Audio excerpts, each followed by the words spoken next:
wabarakatuh. Perkenalkan, nama saya Aldea Kalista dari Universitas Mula Warman, Program Studi Pendidikan Bahasa Indonesia. Kali ini saya akan membahas tentang sejarah sastra. Apa sih sejarah sastra itu?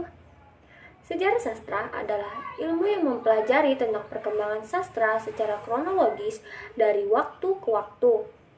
Sastra dapat dikaji dengan menggunakan prinsip-prinsip karya sastra, yaitu kritik sastra.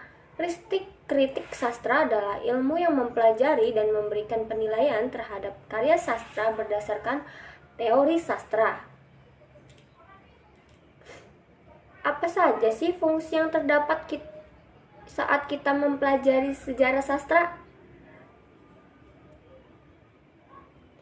Secara garis besar, terdapat 3 fungsi utama dalam menggali sejarah sastra, baik bersifat global maupun lokal, yaitu yang pertama ada sejarah sastra sebagai rekonstruksi masa lalu, dan yang kedua sejarah sastra sebagai catatan pengaruh karya sastra pada pembaca. Yang ketiga, sejarah sastra sebagai ilmu bantu bagi pemakna sastra. Bagaimana sih cara penulisan sejarah sastra? Lanjut, penulisan sejarah sastra Indonesia sesungguhnya dapat dilakukan dengan 2 cara. Yang pertama, dengan cara teori estetik resepsi atau estetika tanggapan.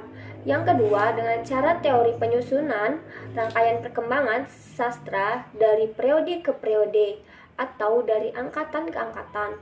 Hal itu seperti juga dikemukakan oleh Wellek pada tahun 1968, hanya ia tidak menyebutkan istilah estetika resepsi. Di samping itu, penulisan sejarah sastra di Indonesia juga dapat dilakukan secara sinkronis dan diakronis. Secara sinkronis ialah membicarakan atau menulis sejarah sastra dalam salah satu tingkat perkembangan atau salah satu periodenya, misalnya periode angkatan 45 atau periode angkatan Pujangga Baru. Secara diakronis, membicarakan menulis sejarah sastra dalam berbagai tingkat perkembangannya yang terakhir. Mengapa sih kita perlu mempelajari sejarah sastra? Mempelajari sejarah sastra berarti kita memperoleh gambaran tentang perjalanan sastra sebagai bagian dari budaya suatu bangsa. Mempelajari sejarah sastra, kita juga bisa membedakan apa saja perbedaan dan persamaan antara karya sastra dari generasi ke generasi. Mempelajari sejarah sastra juga berarti menghargai karya-karya sastra dari pengarang-pengarang sastra lama yang sudah wafat.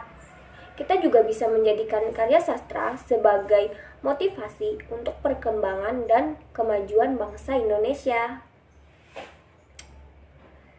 Ya, itu tadi penjelasan mengenai sejarah sastra, semoga dapat dicerna dan bermanfaat bagi kita semua. Wassalamualaikum warahmatullahi wabarakatuh.